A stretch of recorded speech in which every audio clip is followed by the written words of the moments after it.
Hi everyone, thanks for watching. You can support our work on our website ageoftruth.tv. And please like our videos, subscribe to our channels on YouTube, BitChute and Brighteon. And remember to hit the bell for notifications. And follow us on Instagram and Facebook. To be sure not to miss any of our shows, you can sign up for our newsletter on our website ageoftruth.tv.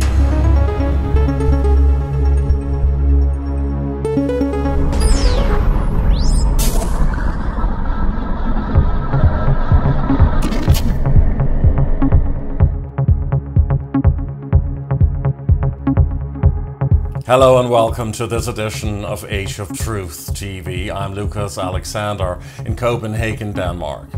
It's the 23rd of February 2022 and our guest today is a fascinating gentleman from England who now lives in Thailand.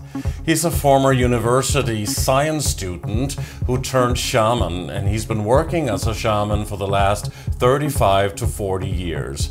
He's a teacher and lecturer, but he is also a voodoo high priest and calls himself a sorcerer and magician, working for the greater good, teaching people to co-create with deities and entities from another realm, even how to co-create your existence with the help of the Djinn.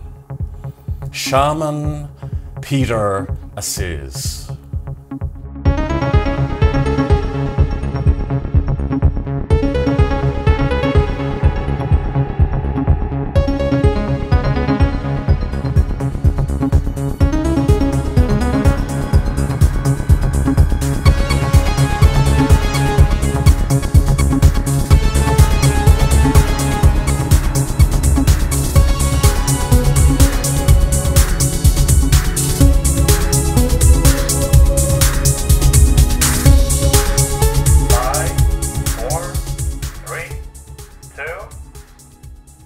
Good afternoon from Copenhagen, Denmark, and good evening to our special guest today, Peter Aziz, joining us from Koh Phangan in Thailand, an island there in beautiful Thailand. We are so happy to welcome you on the show. Thank you for being with us.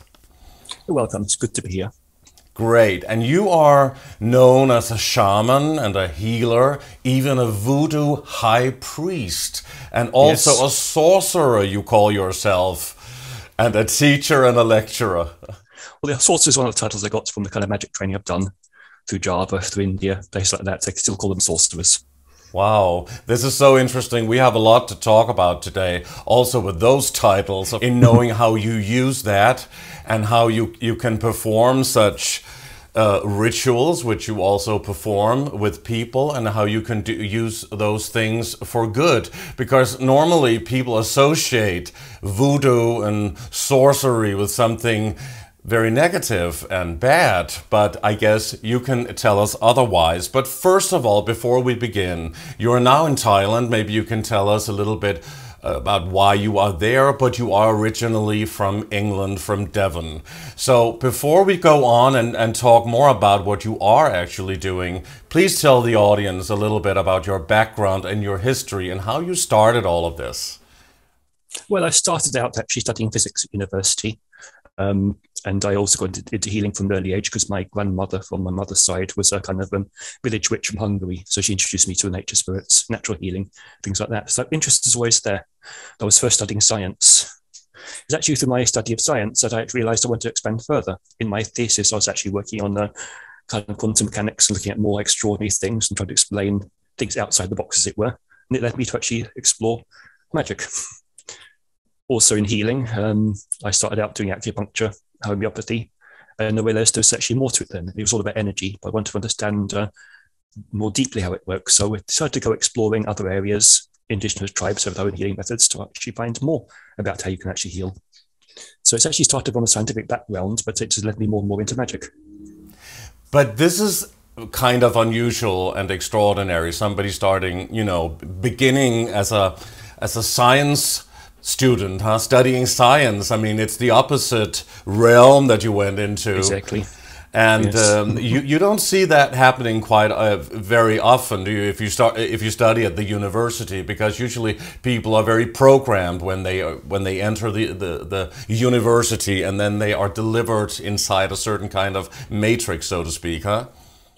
They often are, and yet in science, one has to be open-minded to actually always look for evidence of everything, not make any conclusions until you've explored it. So I always maintain that. I never made any conclusions. I never expect anything not to exist until I've explored it. So although I've approached it from a scientific point of view, it has led me to look much further. Mm-hmm. So let me, before we start talking about shamanism and how you see it, how you work with it, and how you will describe what it is to you, certainly, then let me just go right off now and ask you about something which could relate to your science studies as well and the esoteric. What are your thoughts on the idea that we are living in a holographic universe, a multiverse with numerous parallel universes, and that the fabric of this three-dimensional existence, I mean, how we decode reality is in fact holographic in structure? I mean, what are your thoughts on that? Oh, very much so. It agrees both with quantum physics as well as the old Vedic picture of how the universe is created. Actually, in quantum mechanics, they've actually calculated how many parallel universes there are. It's 10 to the power of a million. Imagine a one with a million zeros. It's a vast number. That's how many parallel universes there are. You are kind of small in my ear here, so I have to be able to really hear all of your words there. But you say tens of thousands of millions. 10 to the power of a million. Imagine a one with a million zeros. It's a ridiculously large number, but this is actually they've calculated. This is how many parallel universes there are in the quantum universe. That's a lot. So the scientific is showing that there are many, many universes, many possibilities. But how did anyone come up with that number? I mean, why a specific number? Isn't it just saying that there's an infinite number of parallel realities? It's not really that simple. See, in quantum physics, it's very mathematical how they calculate these things. So studying the nature of matter and the energy of the electrons and protons, and the whole atomic picture of how things work and the kind of interconnectedness of everything, that actually calculates that amount of energy. And actually they come up with these figures through calculation. That it's not actually infinite, but it's vast, but not infinite. Do you think that this is calculated by scientists, or did they have, let's say, did they receive some kind of channeling? Was that involved in order to come up with? No, this is science. Science doesn't do channeling. They're very practical and very logical about it. Right. It's all done through the mathematics of quantum physics. Yes, and everything is mathematics, huh? When we talk about this, you can see it that way. And everything is numerology and gematria, which is how we can decode the nature of reality, really. Talk about time and space within the holographic universe and what we experience, of course. When does time begin and when does it end, in your opinion?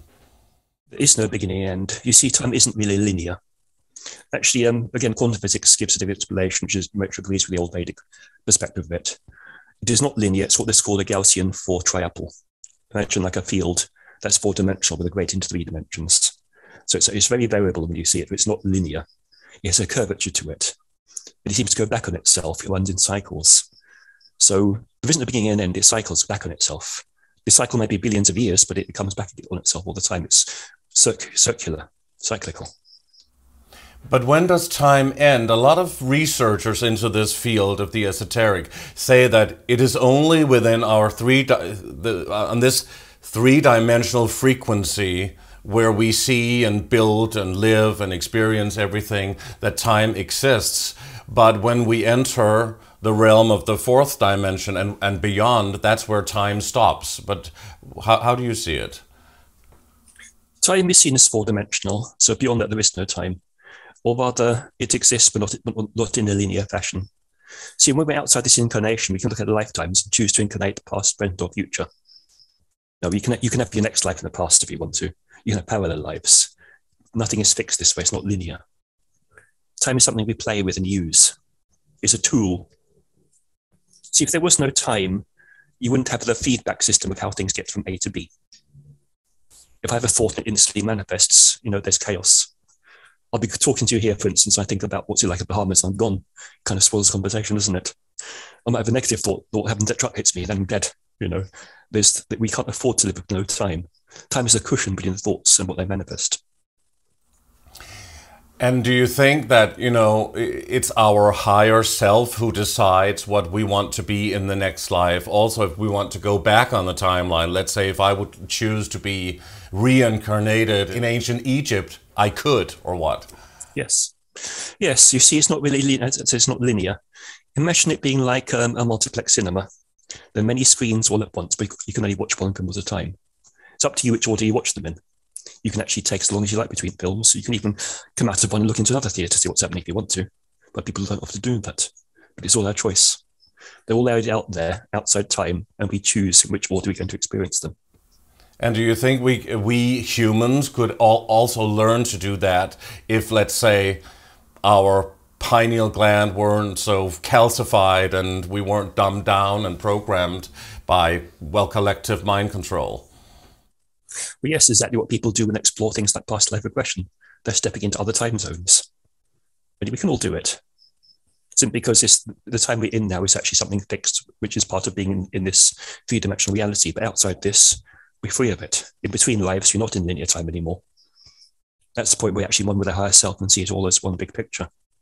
So your higher self experiences all of its lifetimes at once, not in order.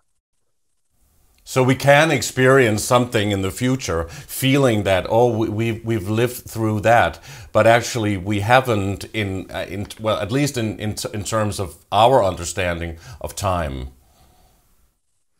Well, yes. Again, it's up to you how to experience it. You can see it experience in the past, or you can experience it right now. See, the past doesn't really exist. Every experience is a double quantum wave between here and the future. If something doesn't have a future, you can't experience it. The past isn't actually real. The only place exists in your memory, and that changes all the time. So are we, let's say, all 3D material beings, meaning manifestations of consciousness in human physical form, but inside a dream reality? Is this reality an absolute dream state manifestation, like a computer game existence in a way? Yes, it's all dream. Science proves everything is only there by observation. Everything exists as energy. When you observe it, it becomes a particle. Nothing exists until it's expected and observed. So this whole world around us is created from our imagination. And none of it is real. Well, it depends what you define as real. It's solid to us, yes, but actually when you look at scientifically, it's not solid. Like this, even this very floor I'm sitting on here, it's like science shows that there's lots of space between the particles. Between, say, an atom, you take the nucleus of an atom and the electrons around it. There's so much space there. If you collapse all the electrons into the nuclei of every atom in the world will be about a centimetre across. That's how much space there actually is. And looking further, even though it's not solid, the more you look, there's more space there is. Nothing's really solid. It's only energy fields of moving particles. And those particles are not solid either. They're energy waves. Become particles when we observe them. Everything is just energy. It becomes fixed by our observation of it. And also because atoms have no solidity, really, huh? Exactly. It's just energy. So we are experiencing an illusion of realness in a way. Yes. Everything is how you expect it to be. So when we feel things, observe things, see, taste, hear, and watch things, we do it through our 5 senses, and that does not include, of course, the 6th sense and beyond that. But this is a physical manifestation in order for us to experience the physical for limitation, because something wants us to be limited in order to not see the full perspective. And for what reason do we have to experience such a little fraction of reality, possibly? It's a choice. You see, as a pure awareness, before the universe is created, there's just pure awareness. You can imagine the whole universe, there it is. If you want to experience it, you have to collapse into it. Once you start to experience this little world here, what it's like to be human, we've left all that vast power outside ourselves. We forget that that's us. So we appear to be small because we've chosen to experience this particular reality. Actually, since each part of us is all one, our higher self experiences everything at once. It's only this piece of ourselves that we see as an individual only experiences this one part of the whole reality. But we are connected to the rest.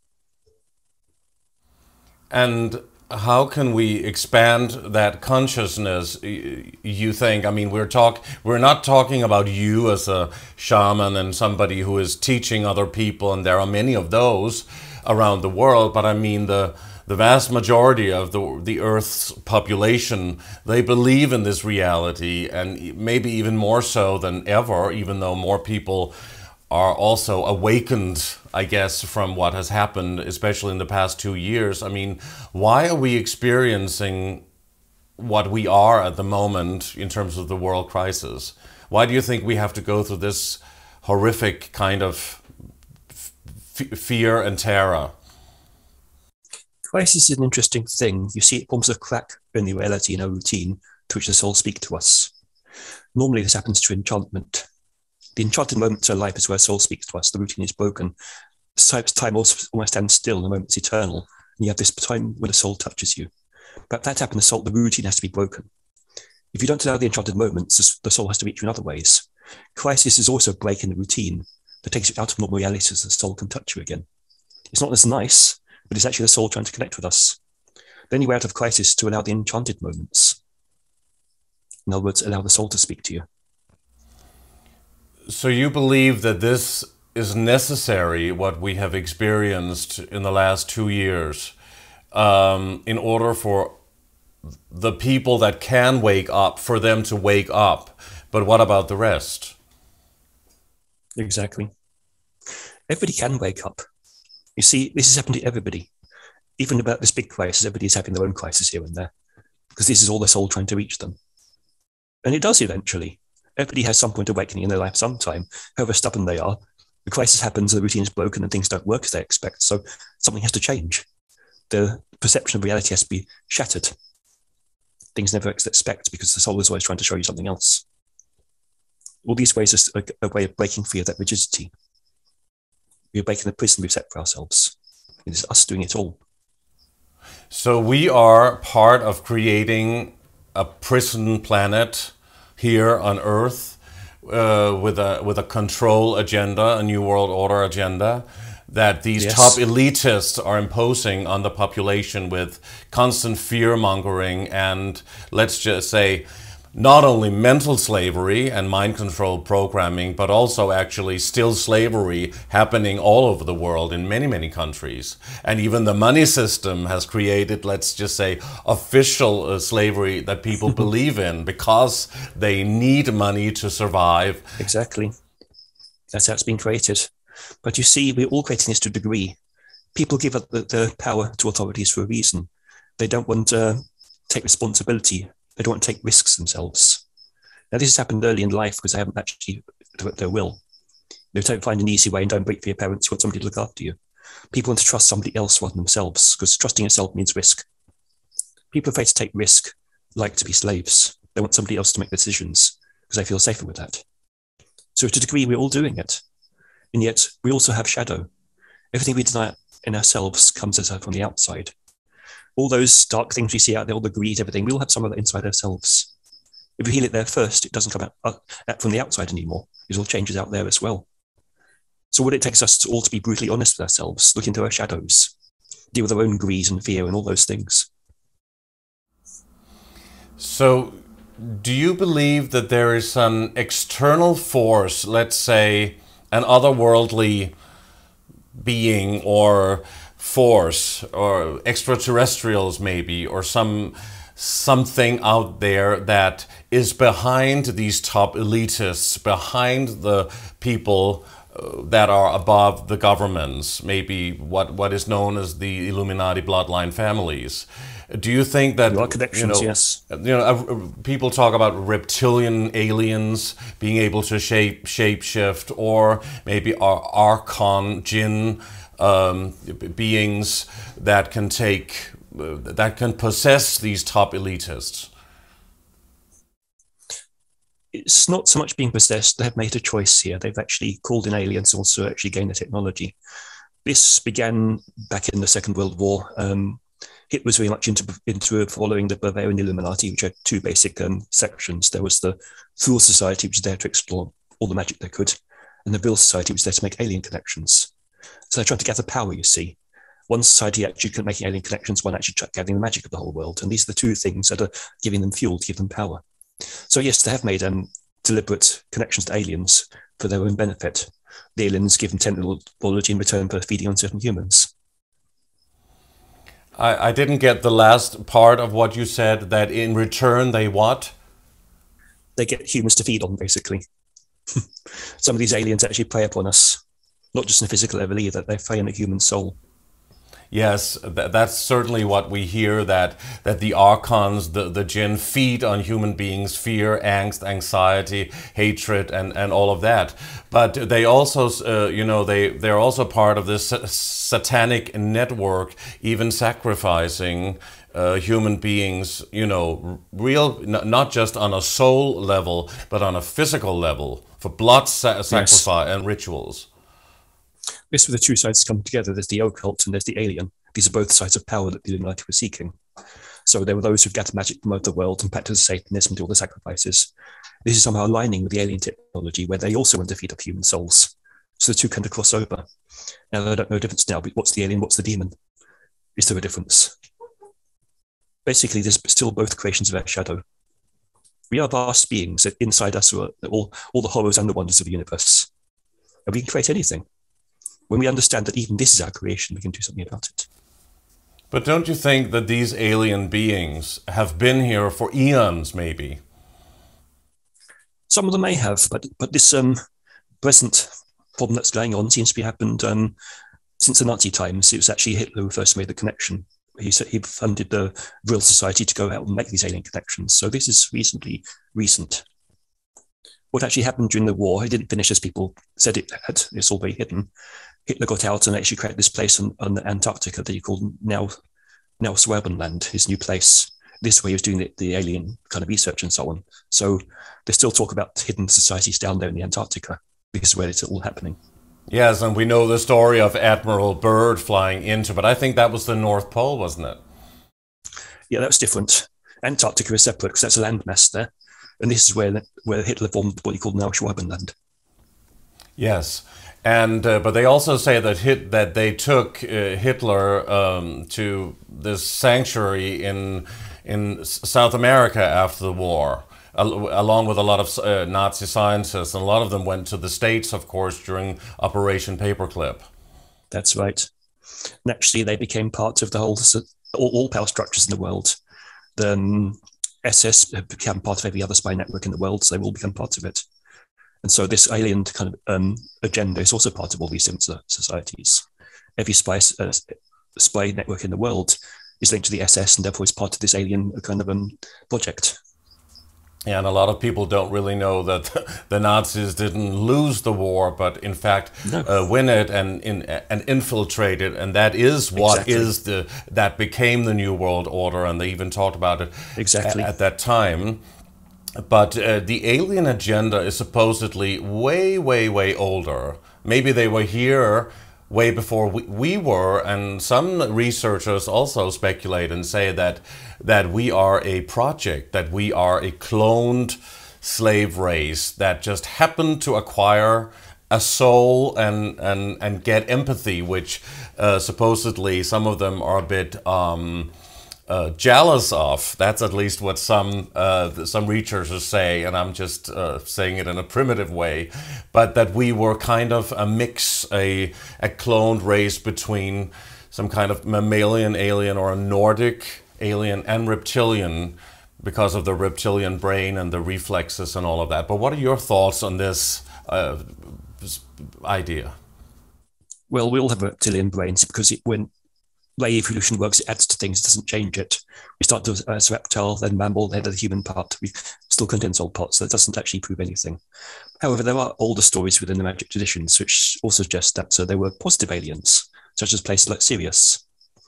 About 90 to 100,000 years ago, the Sirians came down to Earth.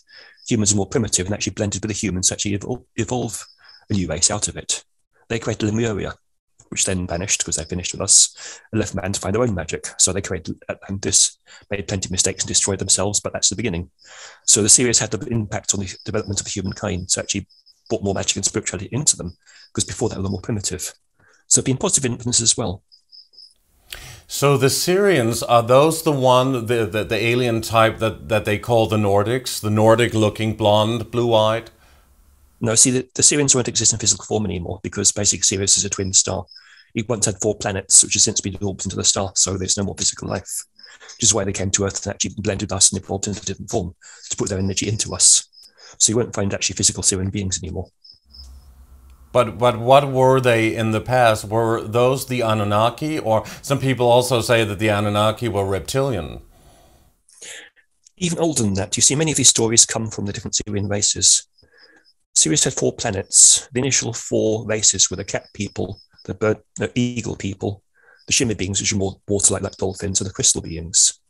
Now the different planets actually interbred. They form different races. The horned ones, the dog people, like the canines, and butterfly people, the various races. So many of the forms we see in old mythology is taken from these. Like you look at the Egyptian gods, you got some with horns, you got some with a bird's head, you got cat-like ones. These are all Syrian races because that's the form they came in. When they first came to Earth, these are the forms they had. And also some, even the words, like the word Anu, which is actually very much a Syrian word you find in Danu, in Anubis, in Anunnaki. There's some common words passed on these different languages. All these traditions have come from a common thread, which are the Syrian races. They came to Earth in different places, and people have interpreted how they work in a different way. But basically, they've been spiritual kind of guides to us in a way, started different spiritual traditions. So you say, and we've heard about those you call the cat people. They are the feline race, right? That's right. And they're also evolved. And you talked about a beetle race and dolphin race. How does that work? Can you, I mean, for the audience that of course will be a little bit very interested, certainly, but maybe also a bit skeptical. How can an evolved version of an alien, let's say a beetle or a dolphin, how does that operate? Or what did they look like? Okay, they weren't exactly like beetles. This is the nearest approximation we give to them because of their nature. Basically, the 4 planets represent the 4 elements. The cat people are seen as fiery. Eagle people obviously as air. Crystal people as earthy.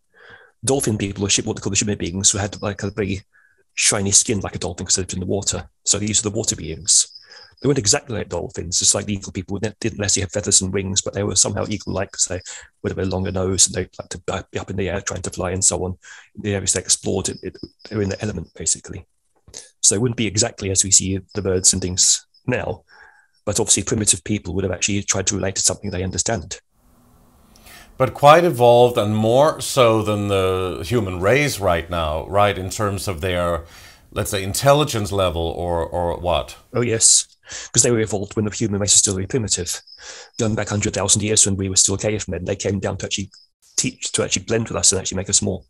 They saw that the human race as being primitive and that they blended their genes with us to actually create a new race. So we still had our evolution to catch up on. That energy was now in us.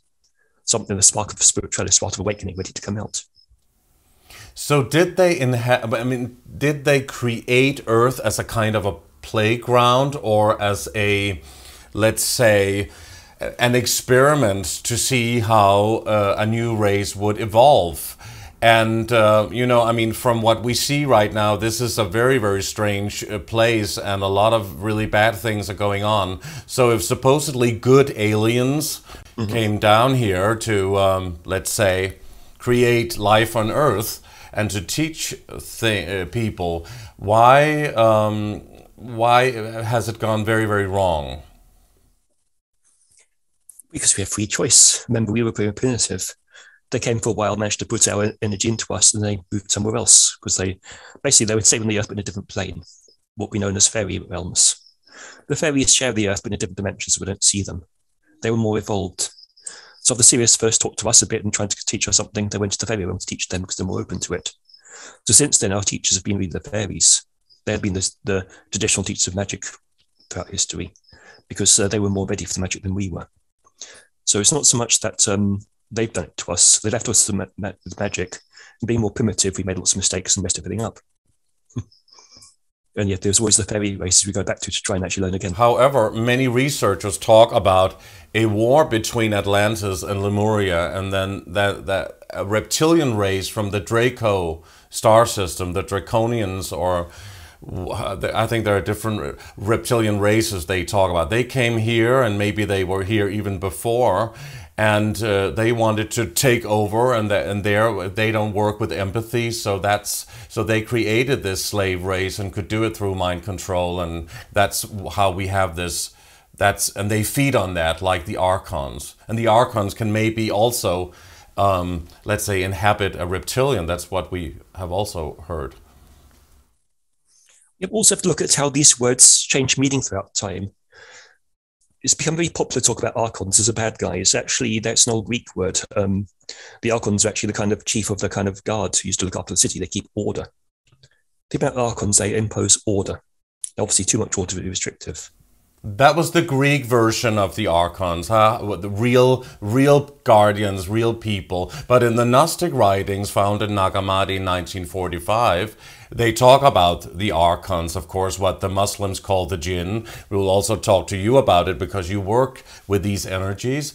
And I think the African tribes call them the Chitahuri. So they have many names, but they were, of course, described as demons, what the Christians call the demons. So very negative. The Christians gave the name demon to anything they didn't like, which is anything that wasn't Christian, basically. Now, Djinn are not archons, they're completely different. Archons are beings which try and impose order. In itself, that's not evil, but too much will stifle us. The way they explained it in Egypt was that so that there had to be this balance between what they called Isfet, chaos, and Mat, order. If the balance goes too much either way, humanity suffers. Without any order at all, we're in destruction. With too much order, we lose all our freedom and get stifled and also die. We're always trying to find a balance between order and chaos. Too much order is that restriction. And this is what people see as the archons being the bad guys now. Those are the forces of order. There's no way to intelligence to balance it. It's simply order. You can see how this works in very much of the kind of societies now which try and keep order, CIA and so on. All they want to do is keep order. Everything else goes out the window as long as you keep order. You can see how stifling it becomes on its own, because when a force is there to create order, that's all it does. It doesn't have the balance or intelligence to actually create balance. It does what it's there to do, create order. That is a really negative force in our life, because it's not balanced. It's not really one being that's from any particular source called an archon. It's a principle that's been there from the beginning, within all life. But they were described as, especially the Djinn and I guess the archons, I guess there is a description of them being born through smokeless fire or something like that. So that's how I describe the Djinn, yes.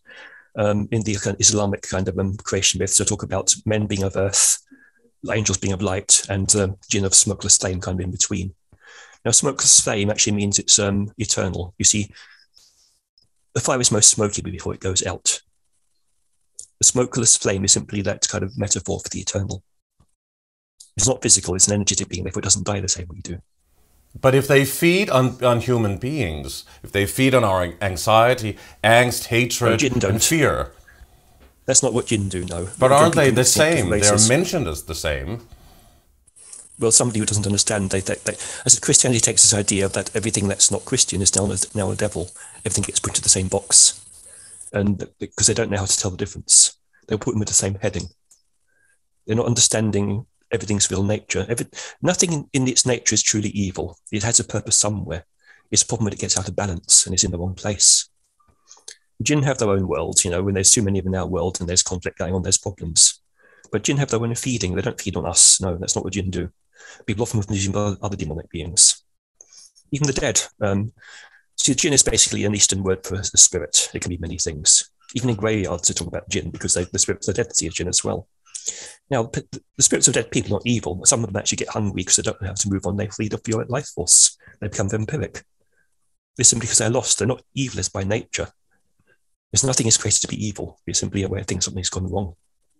But aren't they just names for the same, different names for the same thing and the same force? The archons, which means master, and the Djinn, and we you know, genie in the bottle, of course, we know, and many things that can relate to the word Djinn as well, and genius, I suppose, also some kind of deception going on there. If they feed on human beings without knowing without the humans knowing it, I mean, maybe everybody has jinns or archons feeding on them in one way or the other. There are parasitical beings in this world, yes, which feed on us. And interestingly, I read Carlos Castaneda's work. He spoke about how people be eaten down to the ankles if they don't have discipline. The way out of it was to have such a strong discipline that you're not being scattered in your energy. The parasites feeding your energy that you're not using properly, you see, is easily fed upon when you're not directing it. So when people are kind of lazy, they're easily fed upon. Now, some beings in the world are parasitical, just like in the physical world, you've got parasites. You have them on the astral plane as well. They're parasitical spirits. They're primitive. They're then to feed on other spirits. So that's a weak. You have scavengers. Happens on every plane. If it happens on the physical, it happens on other planes too. But that's not what the Djinn are. Djinn are more intelligent. They're more on a human level. The parasitical beings are kind of more primitive. Now, you can argue they're more primitive forms of Djinn, but again, it's all down to how you name things, really. People play with words a lot. So you say there's a difference, and that they are not all parasites. Not all, no. There's no point in trying to work with parasitical beings. We're trying to work with evolved beings that will help us. And we want to get into that because you also teach how to co-create with the Djinn, and we want to get into that as well on the show. But before, I mean, when we hear about these archontic forces and the Djinn, which people say is the same thing, at least many people do, if they possess these top elitists or work through them, and they have this New World Order agenda, a depopulation and control agenda, why do they want to kill people off in a, you know, in a very direct way of saying it? Do you think there's a higher purpose to that? No, they get that from humans. See, some spirits are trying to co-create with something. They don't understand our world. They'll actually hook onto you to actually help you create what you want. They don't have discrimination. They take on your conscience. So therefore, when if these beings are trying to be helpful, work for somebody who's got that agenda, they'll take on that agenda to try and help that person. They don't have our level of discrimination. They don't understand our world. They're only trying to help. But what do you mean when you say help? When the top Illuminati, let's say top elitists, orchestrating this plan, if their main goal is depopulation and of course control over others, which is deeply negative, and of course to kill people off, that must be the most sinister and satanic agenda, yes, well, ever, right? It is, and yet there are beings outside the plane who don't understand that. They attach to these people and they say, "I'll help you get to what you want." They have no discrimination. Say, all I want to do is help, therefore I'll help you create what you want. This is your world. Let's help you create it. See, they don't have discrimination. But those beings, dark beings, are working through these dark elites, right? Doing their bidding. They're doing their bidding, yes. But it's not the kind of beings who are evil, it's the people. So it's not the beings that are evil, it is the people. Yes. A lot of these beings seem to be attached to us. They give us more power into what we want to do. I would assume that it is these forces, these archon, Djinn, whatever forces, well, demons working through the elitists. No. The elitists created that thought form first. The demons simply amplify what they've already got. See, demons are not human. They don't have our ideas. They don't have our thoughts. There's a free energy of power which wants to actually achieve something. We have free choice, so we make the decisions. They simply give power to it. So once they become attached to these people and give them power, then they create disaster. But we also talked about this being a holographic universe, and that we are all part of this matrix, maybe yes, a simulation, a computer game. Maybe everything is already set in stone. And you talk about free will, which, you know, we should really talk about that we can have, well, if that is the case. But I mean, we also talk about possession, and these dark energies can possess people and beings, right? So why shouldn't they work through the top elitist, imposing this government control and, well, the depopulation plan? in order to kill people off? Why would they want to? See, it's the people in charge who want to rule the world. They're obviously the human world. They want to rule this world. Beings from the plane don't understand that. So they have no agenda to work in our world.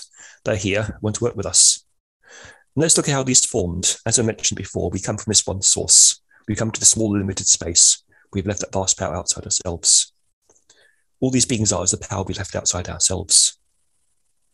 We can call that back in. This is what we do when I'm working with these spirits, these Djinn, and so on.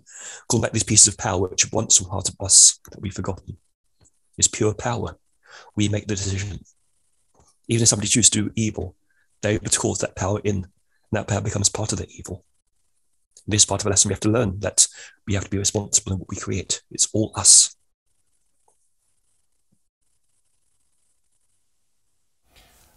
But then you're talking about psychopaths creating this, that are not possessed by forces outside of the three-dimensional realm. Oh, there will be, but so you see, there will be psychopaths. As these forces come in, it simply adds to them and makes them worse. It's feeding the same pattern. But what makes people psychopaths, you think, or sociopaths? It starts early in life. You see, when you're a baby, you don't yet have a sense of separateness. Everything's about you. You're trying to get your needs met. So when you get about 7 or 8 years old and your brain circuit develops and you realize other people have needs too. Some people that just doesn't happen. They're not aware of other people's needs. Something got broken in their development. They were stayed on looking after number one. There's no consideration of everybody else. However, in order to actually get away with things, to actually make life work, they have to learn how to respond in a way that they'll get what they want from people. So they can act like a normal human being. They can act really intelligently, even be charming and everything. Somebody knows they're psychopaths, but it's all calculated for their own needs. There's no consideration for everybody else. There's something being broken in them. There's something missing. They cannot consider anything outside themselves. It's all about their need, nothing else. There's no consideration for anybody. It's something damaged, something missing. And that, and some people can be born with that, or it happens through trauma, because some people have those trademarks or traits already from birth, it seems. Well, yes, as small children, we all focus on ourselves. It takes a few years to develop this awareness of other people. The brain develops in stages. If that stage is missed, then it just doesn't develop. It's usually around about 6, 7, or 8 years old when that is developing, and that's where it can go wrong.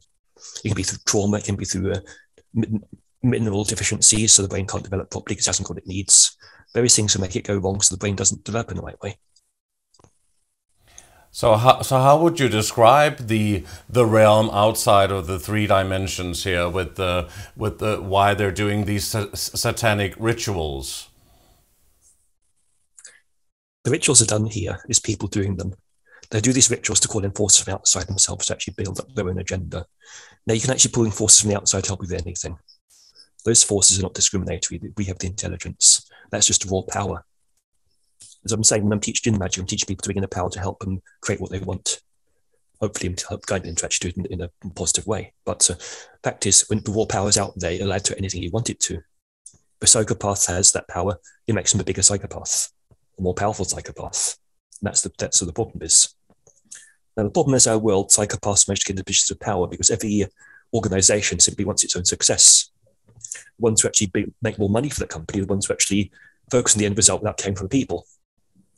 The people around them might not like them, but that one in charge says, oh, this person's making me money, I'll promote him. So you see the psychopaths actually get the furthest in business and in the world, in corporations, so they end up running the world. But they call upon these, they try to summon these, demons and devils through those rituals there. And many people who have taken part in those, and whistleblowers coming out talking about having experienced that even from an early age, they have even seen manifestations of what you would describe as a devil-looking being or a reptilian being. Many people also talk about these reptilian aliens taking form, manifesting through these rituals, where many top elitists participate. They will take form from our depths of our own unconscious. We kind of put our own most negative parts into it, and it'll actually it'll be whatever you want it to be in a way. when these people are doing evil in the world, they'll create something that is really evil. They want this to help them, so they'll conjure up the most evil being they can. The form will come from their own mind. Something that looks evil and nasty will consume the soul and all those things. And this changes in time as well. Back in the old days, Satan was this kind of little horned being with a pitchfork. That's not scary enough anymore. Now we've got to have these big tentacle beings of the old ones which suck the soul out of you. Things have to get nastier to be more scary, because as people get hardened to those images, the images have to become more and more dark and deep and primitive in order to actually have that effect. So people gain the control because they feel in fear. But throughout the ages, we have seen reptilian-looking beings being depicted in books and also carved in stone on churches and many different places. Dragons, reptilian-looking beings, things that are looking very, very evil, but from let's say, the reptile kingdom. Well, yes, the reptile is the most primitive part of us, you see. The reptile mind in us is the survival part. Reptiles don't have a consideration of other people's pain.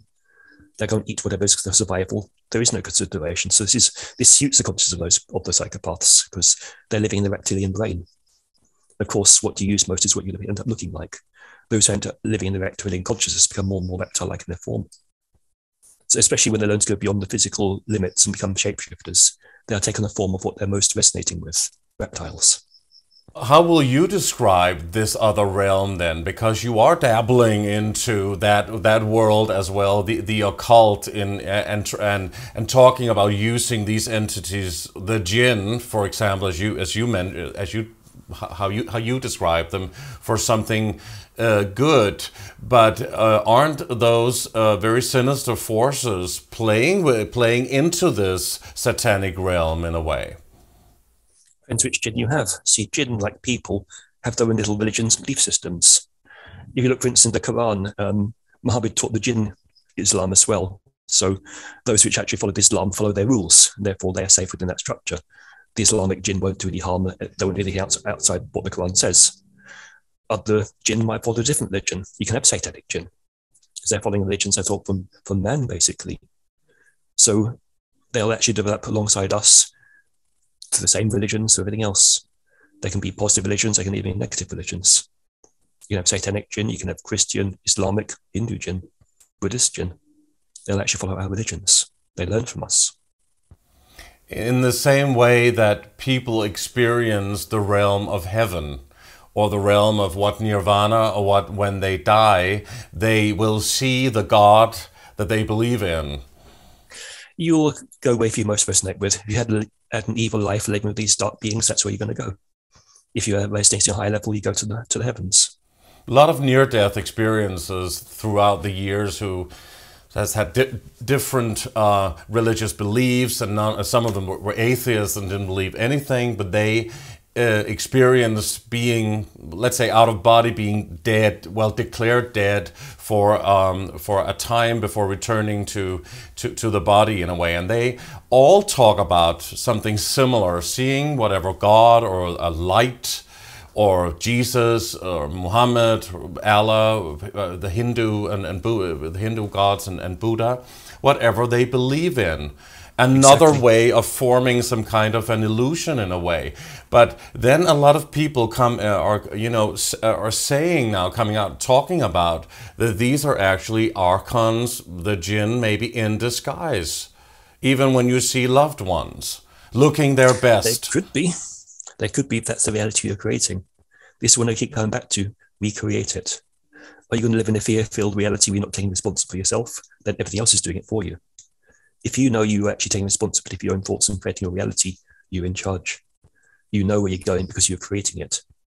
If you fear that all these beings are going to harm you because you haven't taken responsibility for yourself, they'll always be there to harm you. But people don't talk about a fear-based experience. They talk about something extraordinarily beautiful, a sense of love that they have never experienced when being in physical form, and in a wonderful place of joy, seeing these these gods or religious figures or their grandmother that they miss a lot.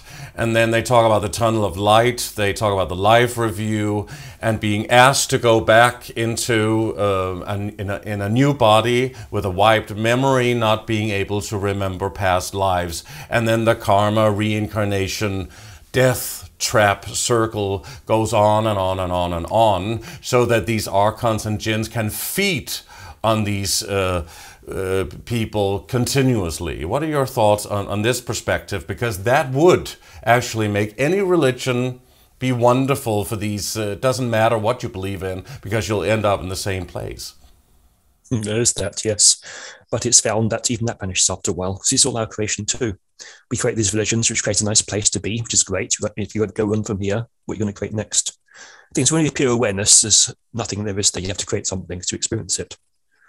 What we're doing here is actually exploring our creation and seeing what we can create that's going to be nice, that we're going to enjoy. If we don't do it on Earth, okay, we've got other planes we actually create even better than we can create here, because this is more limited. So we create these heavens. We eventually realize, no, this is our creation too. That's all illusion. Everything is illusion. We go back to pure source, it's undefinable. Anything you can define is already your creation. It's not the creator itself. Every thought, everything you conceive is a creation. We've created it. When we come back to what we really are, it's pure awareness that's undefinable and adimensional. We created this universe because you want to experience something. You got to stay in this kind of oneness when there's nothing to do. So we learn to create it better. We create heavens, but we realize this is our illusion too. Maybe decide to stay there a while, maybe decide to go explore something else. And, you just like when you go on holiday to see how the other side live, you might go and visit hell for a while. Live an experience, see what it's like, then go back to heaven again, It's all illusion.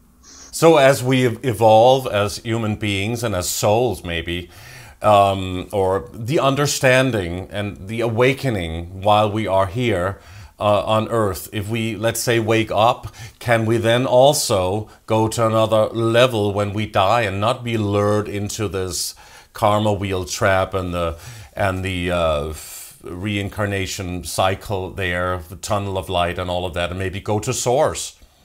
Oh, yes. This has been the goal of some religions, particularly the Buddhism. They talk about getting up the wheel of karma. And in Hinduism, they're trying to move on from this cycle of reincarnation.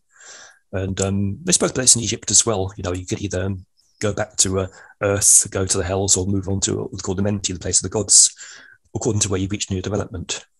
If you've evolved beyond the need to reincarnate, you go somewhere else. You always change your different resonance according to where you've got to. This is never ending.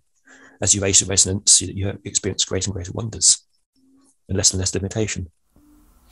Do you think that we are able, or have been reincarnating on another parallel version frequency of Earth?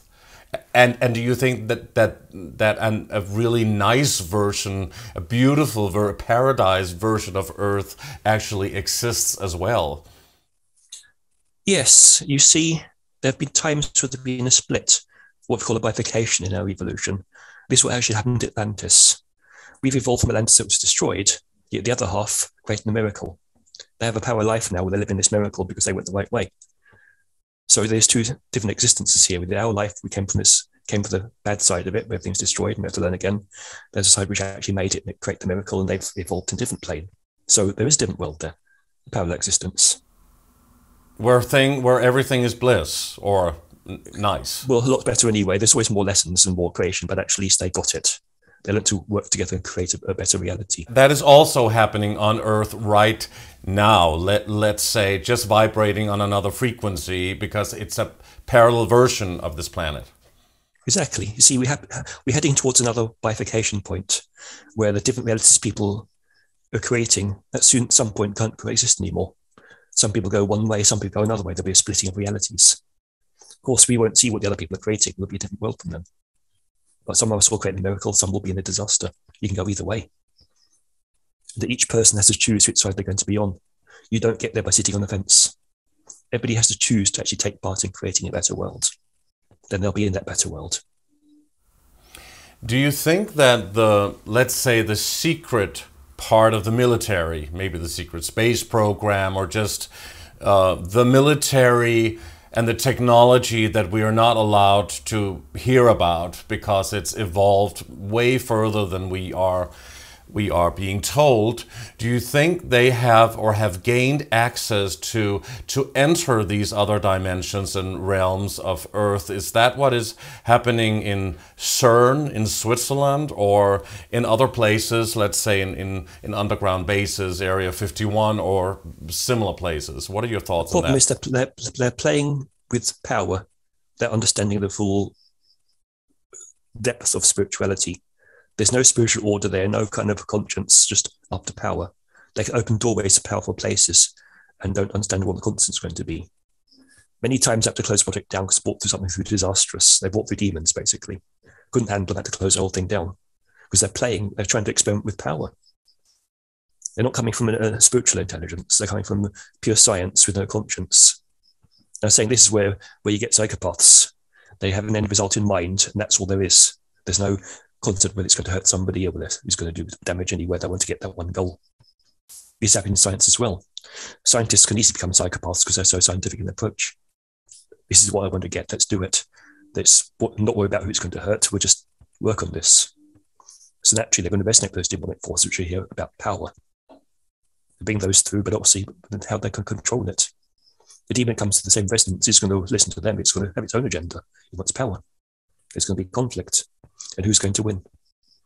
So they are opening portals, and I guess these are, let's say, just undercover scientists, because they are not the ones speaking through the media, certainly. And a lot of, let's say, regular, normal scientists, they don't know anything about what is really going on. I guess these let's say, hidden sciences, they also know about the esoteric realm, the dark realm, how to use it, how to work with these dimensions, and they are creating these portals then through CERN. And, exactly. And again, it's as I said from Nazis, the two sides, there's the alien technology and there's this explanation of the occult.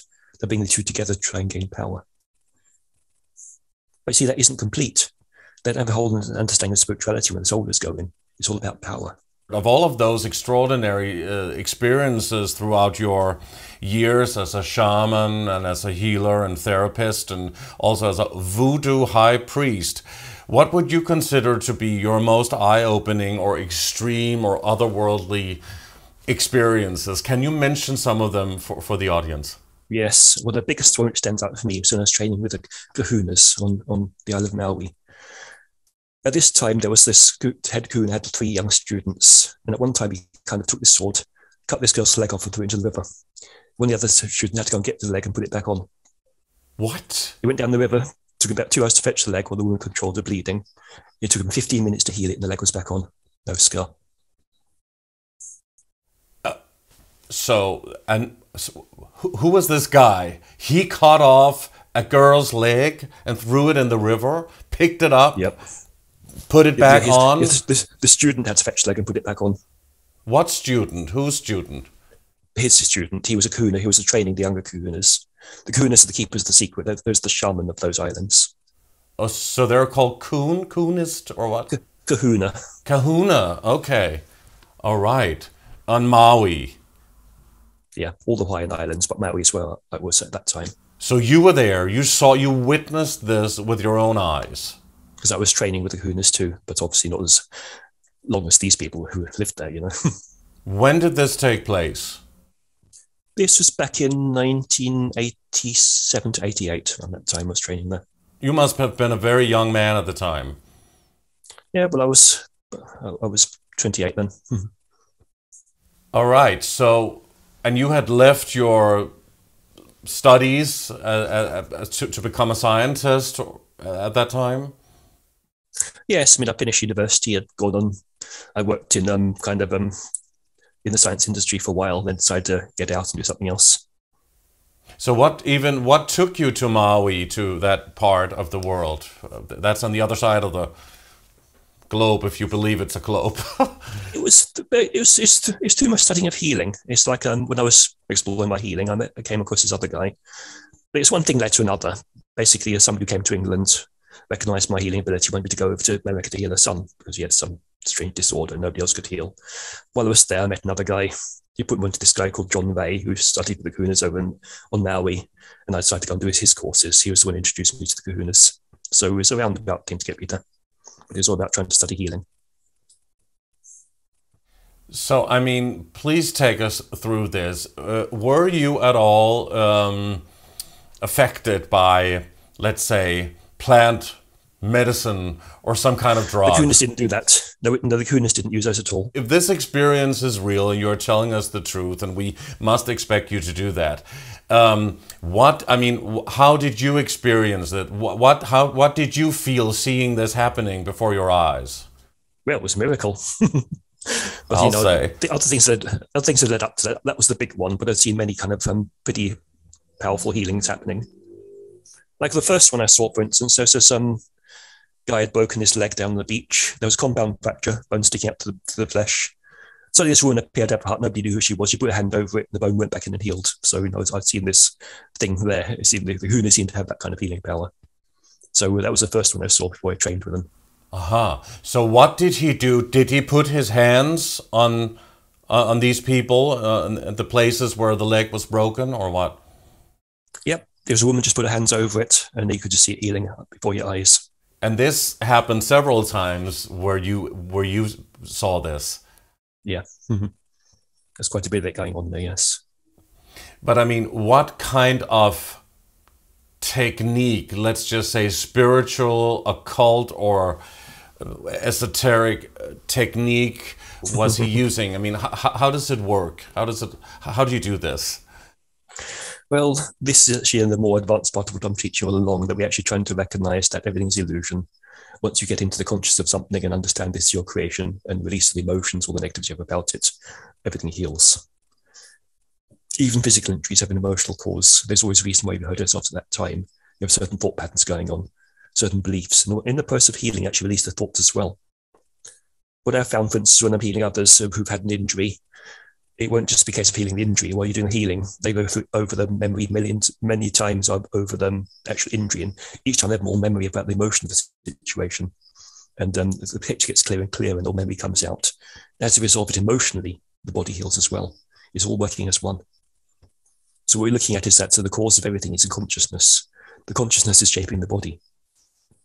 In that injured body, there's a kind of distortion of consciousness somewhere. You correct that and take away the limitations, the body heals itself. Normally, it doesn't happen that fast, but obviously, these Kahunas actually were better at it. So we are back to my first question: if this is a holographic universe in a way that, and everything is holographic, and of course you can change or recreate or a sophisticated hologram, which this may be, but it takes a certain, let's just say, high level of consciousness and awareness, certainly for that shaman or healer, whoever he was, but also does it take a lot of, let's say, belief or understanding from the person who lost the leg or had a leg fracture? That was also the one who had a leg cut off was also a student. That's why she had to stand there with controlling the bleeding and everything, because she was part of the training. So obviously she also was a master to be able to actually control the bleeding and everything. So she was almost like a part of that same training. But the guy who fractured his leg, this was some ordinary guy on the beach, So he knew nothing about it. The woman just came out and healed it. So it took her consciousness as well to manifest this miracle, which I guess it really is. Oh yeah. But I mean, what about the pain? And I mean, a lot of people will be questioning this, certainly. So I have to ask some questions about this, because it seems so outrageous and otherworldly that most people will not be able to comprehend it. I mean, what does it take to do this if this is what you witnessed? Well, that was very advanced, obviously. But what we're learning, first of all, is that, yes, you learn to handle pain. Everything is a measure of your resistance. When you don't resist pain, it doesn't feel like pain anymore. It's one of the things we have to learn. Because much of the kind of training went through in the healing involved a certain amount of pain. They press every painful spot in the body to actually bring out whatever's stored there, you see. So you go through that resistance and release it, and then it doesn't hurt anymore. The body changes somehow. So it's a lot about, the training was about transmuting pain. Not so much transmuting, but welcoming it until it doesn't feel like pain anymore, because there's no resistance. They see every pain as a manifestation of your resistance to the flow of life. When things are other than you want them to be and you resist things, you feel pain. So even with the physical pain, when you stop resisting that pain, it changes and the body heals. So a lot of it was about actually not resisting anything. You had to welcome every emotion, every pain, everything else possible, and simply recognize, no, this is all my illusion, it's okay. Allow it to be and it'll pass. So everything was healed. There were no scars, nothing. Everything was put back in place, also inside. Well, that one, I mean, the leg I saw chopped off, yes, that was healed with no scar, but obviously that was the very advanced level. The other ones, like the broken leg and things, they could see little signs there'd been something there, but it's, not a bad scar. Have you had the experience of having something healed on your own body? Yes, a couple of times I've broken my ankle. Didn't do it that fast, but we did the point holding. We hold it together where it hurts and welcome the pain until it heals. And we fix the bone in a few hours. A few hours only? Yeah. With a broken ankle? Yeah. And you were able to do that on yourself as well? Yeah, I've done it on others as well. I've had people who've broken a bone and I say, okay, let's, while they're waiting to go to hospital, they had to wait there for several hours anyway, so we fixed it in that time, And you've also done that to other people, fixed their problems and broken bones? Yeah. And does it take them to believe it as well, or is it just the power of your mind? It does require a certain amount of preparation in them. See, these are people who've been my students, so they understood the process. That's why they called me to do it, because I've been teaching them that actually when you welcome pain, welcome all the emotions, the body heals.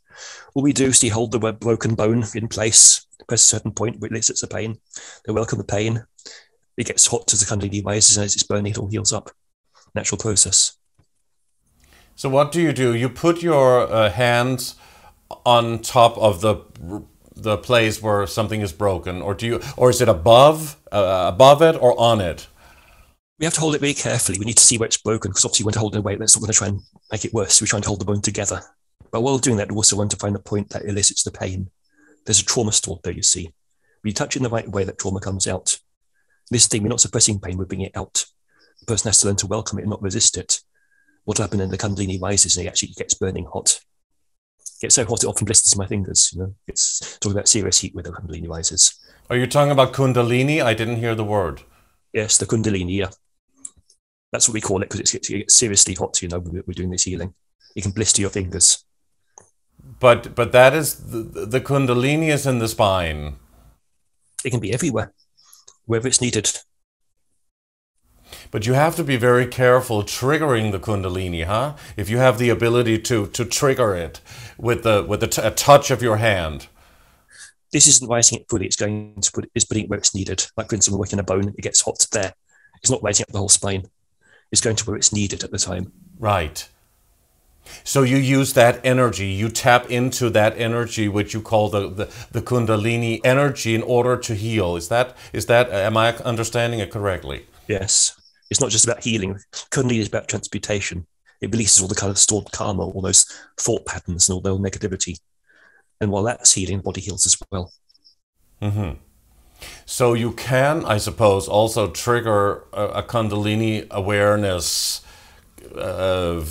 thing happening in the body. And I know from other people that you have to be very careful with that, because some people can actually become crippled because of it.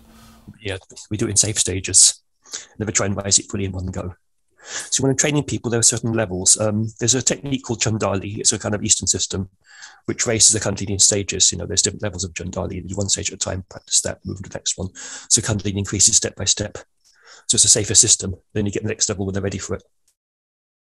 So is it let's say, a sexual awakening, or can it be something else as well? It can be completely different. And the sexual side is only a really small part of it, because it starts in the base chakra, but it has to rise higher, it goes to other levels. It's like every chakra becomes active. Sexuality is first, but you come more into the social, then more responsible, into the kind of more, then the more loving, the more communicative. It raises to high levels all the time. You've seen many things, I suppose, but have you ever seen, let's say, otherworldly beings or ET aliens manifesting, or UFOs or something like that? Have you also been a witness to that? No, I haven't met any aliens myself, but I have met other beings, yes, like Djinn, fairies. Fairies? Yeah. How do how do they look? Is it like a Disney film, or what? Not really, no. See, these are the distortions of the real story. They're trying to diminish into little things. Actually, in their more own size, almost human, but with differences. Think about the fairy world. It's like them. They almost live their metaphor. As an example, person in our world, if somebody's good with plants, you say they've got green fingers. In the fairy world, they'll actually have green fingers. It might be green all over and have a few leaves going out of them. Almost their body shapes according to how they're expressing their energy. They almost live the metaphor. So no, they're human, but with differences. They look not quite human. So is this the same as what people talk? We talked about the Nordics, or these people may be coming. You said they weren't from Sirius. You said, but Pleiadian or Lyran, however you say it. Well, that's again another star system. No, fairies actually share the Earth with us, but in a different plane. But they don't look Nordic, do they? The fairies. No, they look kind of human. But they have social differences. Mm-hmm. Are they like Tinkerbell in Peter Pan? No, they're our full size, as big as us. And they manifest, but you can see through them, or what? It varies. You see, nothing is real. We make our world real. They make their world real. Now, according to how open you are to them, they appear as solid as you allow them to be. Now, to them, we're the ghosts. Some fairies don't believe in humans. They don't believe in humans? Some fairies don't believe in humans, just as some people don't believe in fairies. So they can't see the humans? They won't see us because you're not part of the reality. Right. So it's almost like a parallel world, huh? A parallel version of Earth, or somewhere There are else. reflections there. Just as we have the fairy tales, they have the human tales. Mm-hmm. So have you only seen the fairies and the shadow beings and the Djinn? Have you only seen them when you have taken, let's say, what you all refer to as plant medicine, either ayahuasca or magic mushrooms? I learned to see these things long before I started taking plant medicine. I mean, the plant medicine came much later in life when I went to the Amazon jungle. But I learned to meet these fairies since I was young. See, when you're a child, you're more open to these things, and when your imagination's open and you can see things, you don't shut them out. They're there, There's a lot of things we see that our brain has learned to shut out. We're capable of seeing them, but we don't let themselves. When I started young, it's like I was open to nature spirits, so I've been seeing them all my life. I didn't need to take anything for that. So when you were growing up in Devon, in the southern part of England, you actually saw that even as a child, because a lot of people they talk about seeing things, but it never really happens, on Times Square, New York. It's usually in the forest or somewhere else, Because that's where the fairies are going to live. They kind of connected to us through nature. See, the trees are almost doorways between our worlds. The trees live in both our world and their world, so that's the connecting point. In the city, there's no fairies there because they don't live there. They live in nature. Or they go to nightclubs. They can actually sometimes. They might sort of see what it's like in the human world for a while. They come over here and play with being human for a day. Right.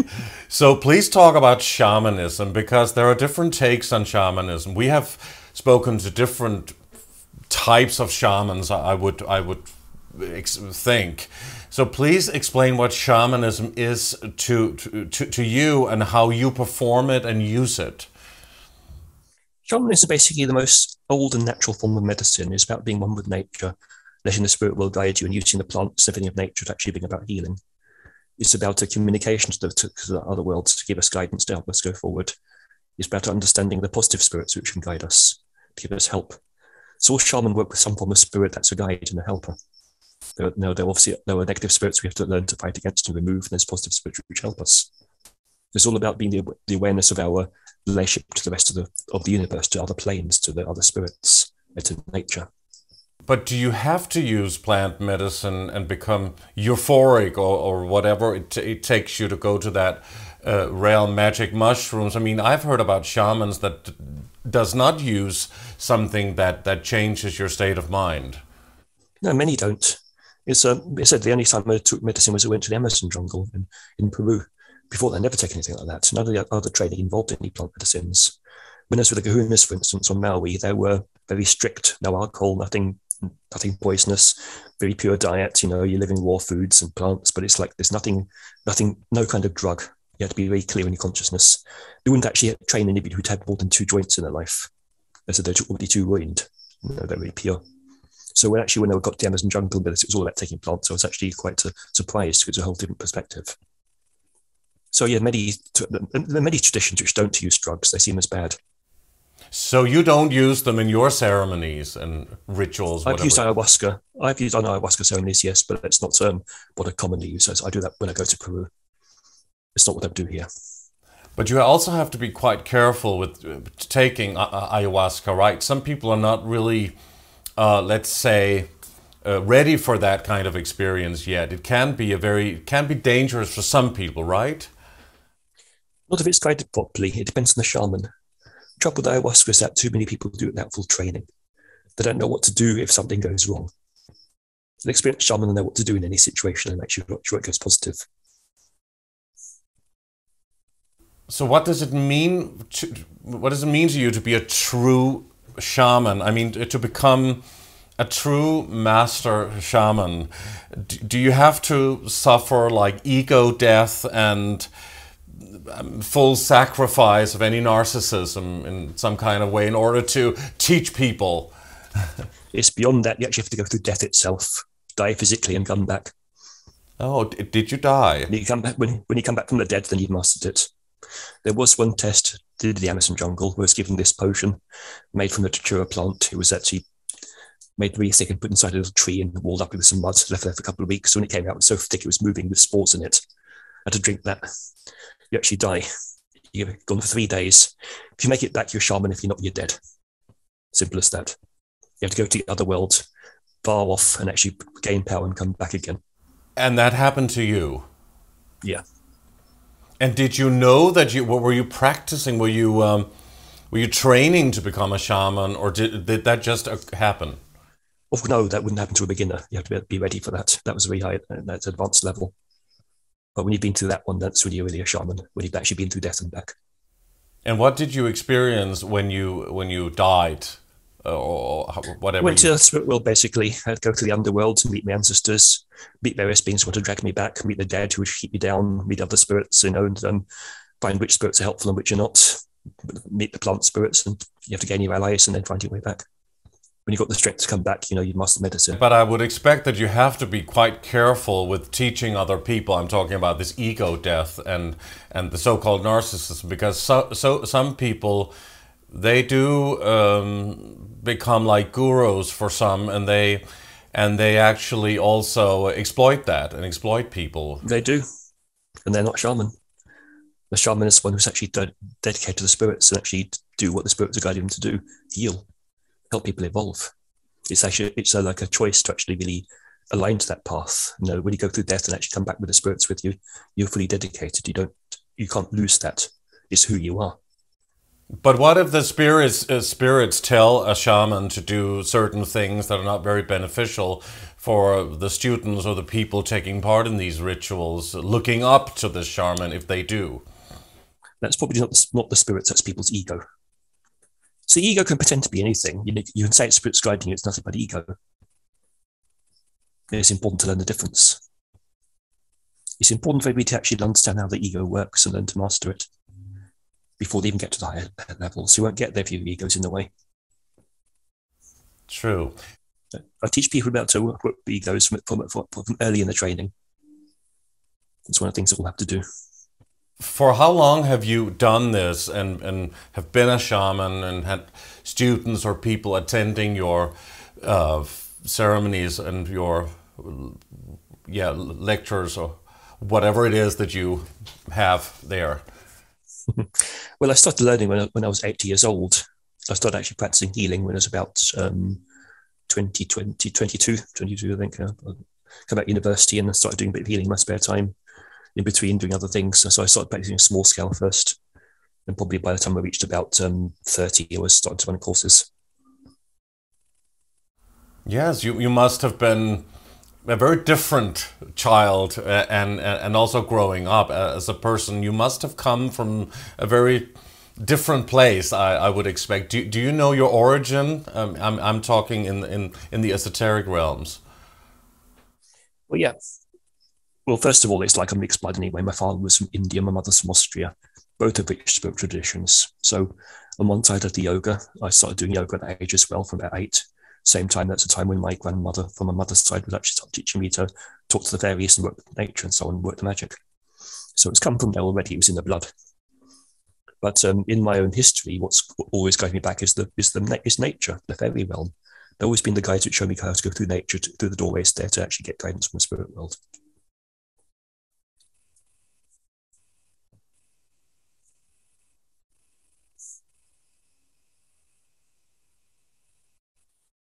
Not really. I still did all the normal things with the kids who go out and play and do all the usual things, you know. Still had that side to me, wasn't a problem. Just when I got home, I'd spend more time in the garden, you know.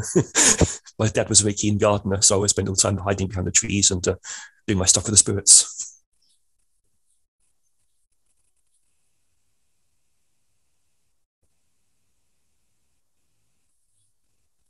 Mm-hmm.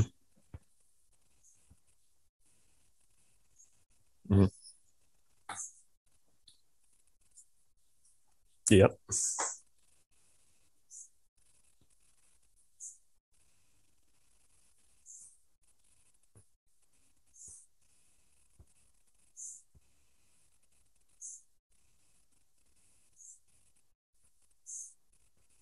Oh yes, many things. And basically, this is what I learned with the Kahunas.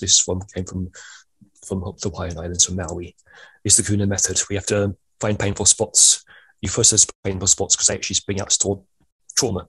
If a point's painful because there's some resistance stored there. So every painful spot in the body, they press and see what comes out. Obviously, we added an assistant to that by looking at acupuncture and reflex points, so we know what actually behind each point. So we use points for different organs and so on. So we look at the iris and diagnose the body, and if they see a problem, say in the liver, we press the liver point. And as we hold that point and the Kundalini starts to rise, whatever trauma is stored there surfaces. So all the pain, anger, whatever emotion, it all comes out and you release it. The body heals. This process can take 2 or 3 hours, sometimes even longer. So you're holding points kind of a long time while the person goes through the trauma, give them the time to actually go through whatever it takes. Sometimes the person needs some time to actually go into those memories, go through all the layers of emotion and so on. So we give them the full amount of time to complete the process. It can be 2 or 3 hours, sometimes even 4 or 5 hours. So do you do like zone therapy, pressing underneath the feet, which we all know, I suppose?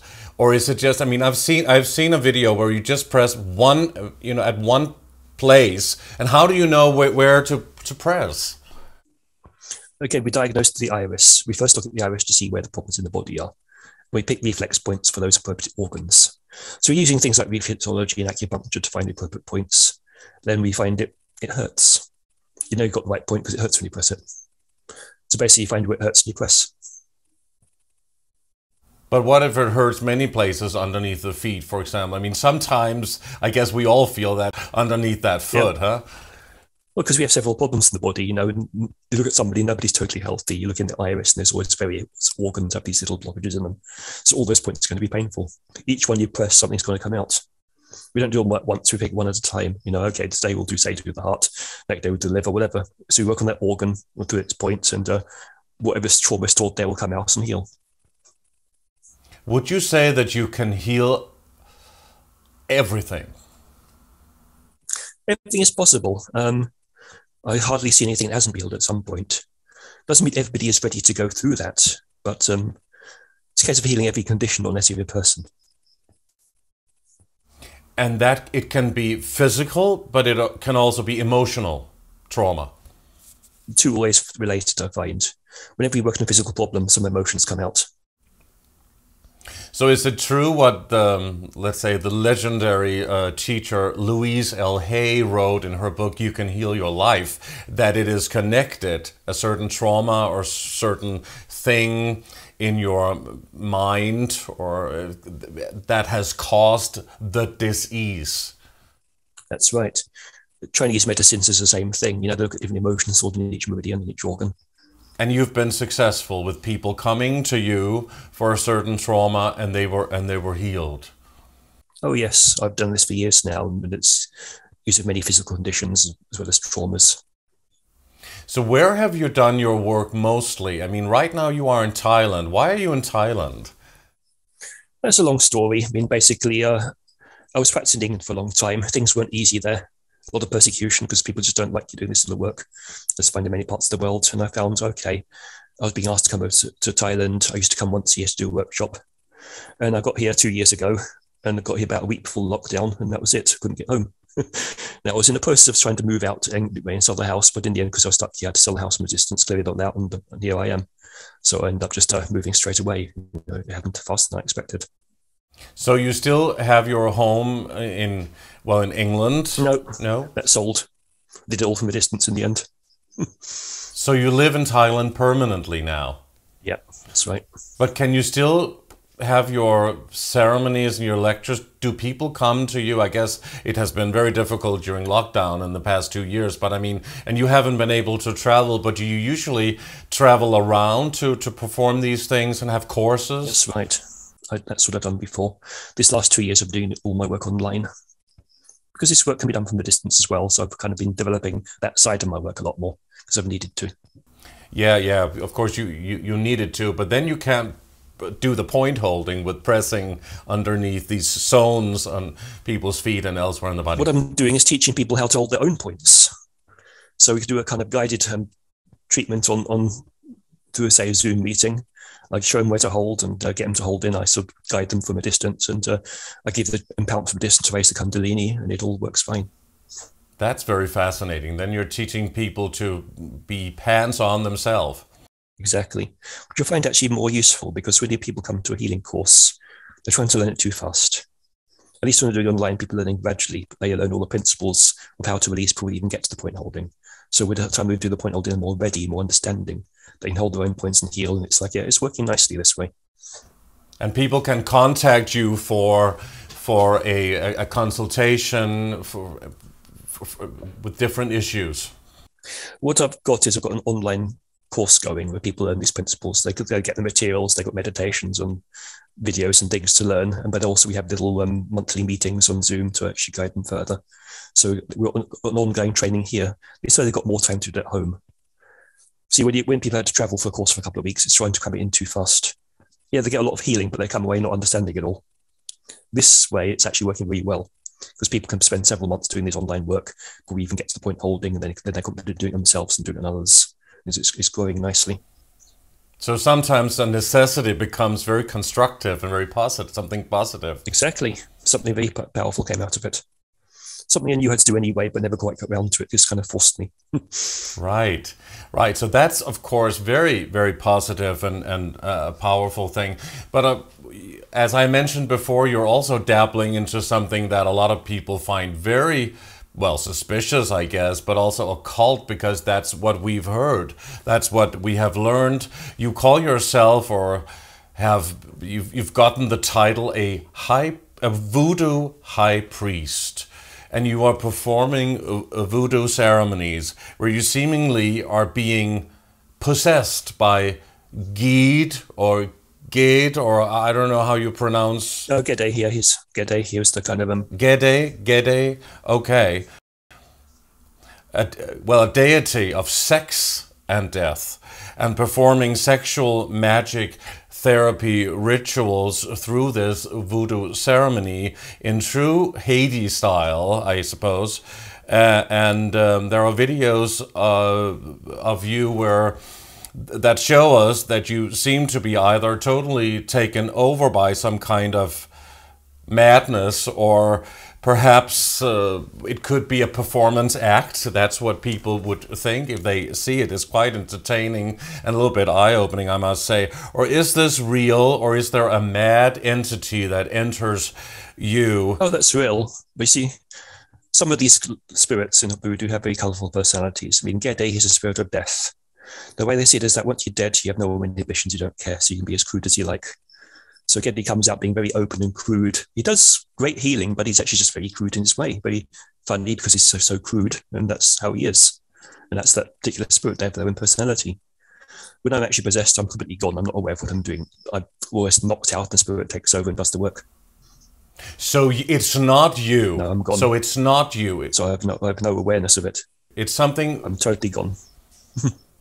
And that could let's say, justify the what could be seen as a performance act, very quite outrageous, and also you use quite foul language, I must say. That was Geddy, yes. I said Geddy is very crude.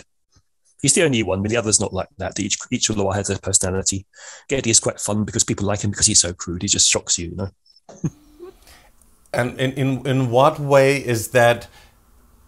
Can that be used for a positive therapy? How can this be used for something that can heal you? And also you go into this realm of magic, madness, and sex and death, and you are smoking something. Is it a cigar?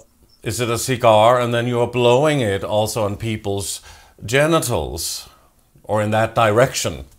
Or Geddy blows it where it's needed. Please explain for the audience. I'm sure they'd love to search for that video. But I mean, but before they do, maybe you could explain to people how this, in any way, shape, or form, can be something positive, and you know, and not something completely mad. Tobacco is a plant that's used to transfer energy. It's used in South American healing ceremonies as well. When they're doing ayahuasca, they always come around with tobacco, blowing it onto you with their prayers, because the tobacco carries that prayer. The spirits use it in the same way. When they're blowing, they're actually transferring power through the tobacco smoke. They'll do their little spell and use tobacco to transfer energy into you. It carries energy. So when they're blowing tobacco, they're sending healing on that tobacco smoke. Some maybe some rum. You know, the will take some rum and spray it all over you as well, because that's also carrying the power of their prayers into the rum.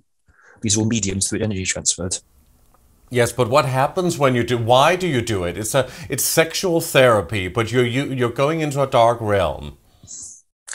It's not as dark as people think. The spirits are strange, yes, they have their own way. It's quite different human ways of doing it, but it works. You know, this is all beyond logic and reason. This is like goes way beyond science. I have my own healing. When the spirits take over, they do their own thing. It's totally beyond logic and reason, but it works. They make a change. It's magic, basically. The spirits do their thing way beyond what we can understand, and the person heals. I can't say it's done because it's not me doing it. I'm gone. It's a case of actually letting go, to letting something else come through that's beyond our understanding and surrendering to it. It takes a certain level of trust.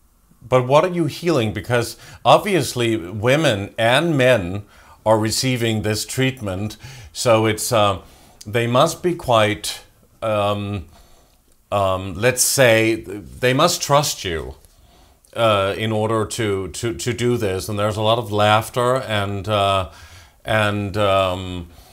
it's you must understand that it seems mad when one sees this, huh?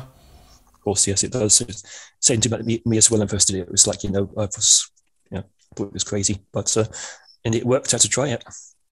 But obviously, I only do this people who know me. You know, it's not something people who have just met. Because it's like, you know, they need to understand. There has to be that trust. They know I do strange things. So they see my healing work, and they're willing to try something strange. So it's like it's not done for somebody who doesn't know me. You know, these people know me, so there is a trust. And obviously, they ask Geddy for certain types of healing. Now, Geddy dealt with the sexual issues, so they're getting it on the genitals, so we're asking for it. You know, they say they might come with a sexual problem, ask Geddy's help, and there you go, healed. And they'll come out better. So it is usually people with a sexual problem or barrier. Is that what you? That's for Geddy. Yes, he deals with sexual issues. Each spirit will do something different. And that can actually work through group therapy as well. It's individual. I mean, obviously, Geddy gives the energy to each person individually when they come up and ask for it. You don't have sexual activities going on there while doing this, are you? No, not at all. No, not at all. No. Even in Haiti, even though that Geddy is very crude, people can be quite restricted in the way they do things. They know they don't show nudity or anything like that. Very kind of prudish in a way. They don't go there. But Geddy is different. He's very crude and breaks these barriers down there for good love. And how did you start doing that and understand that you could be a sexual high priest as well in voodoo?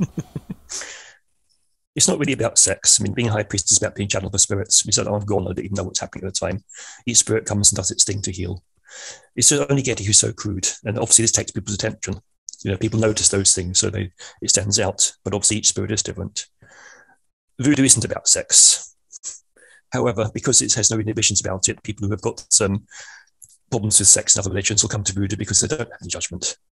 You know, like for instance, you get gays coming to voodoo because no other religion will have them. In voodoo, they don't care because it has nothing to do with your sexuality or anything like that. It's about pure spirit. So there's no judgment there. And basically, when Gedi is uninhibited, it also means there's a great flow of power. Inhibitions will blocks the flow of energy. So Gedi being so open and crude is because there's no inhibition. Therefore, power can flow freely. So that's the reason for the wild, kind of foul language. That's his nature. That's how Gedi is. But isn't it dangerous to summon those kind of demons, or whatever you call them, these entities? They're not demons. These are very positive spirits. See, voodoo has a strange reputation. Yes, people can use it for bad, but most of them it's used for good. Used for healing. Used it to actually cure diseases, to actually grow their crops, get rid of problems in the relationships and families, and solve problems. It's all used for the survival of the tribe, basically. It's basic raw survival stuff. But that's definitely not the official story. That's not what we've heard. I mean, what do you gain from performing these voodoo rituals, and why even tap into this seemingly dark and unpredictable energy realm, playing with these dark energies and involving people in them? Because we all know that, of course, what I just said, that voodoo has been used against people by many tribes and locals around the world for perhaps, centuries. And so how did you gain that let's say position? And you call yourself, what is it, Asogwe? Asogwe, yeah. That's they see the different levels of priesthood in voodoo.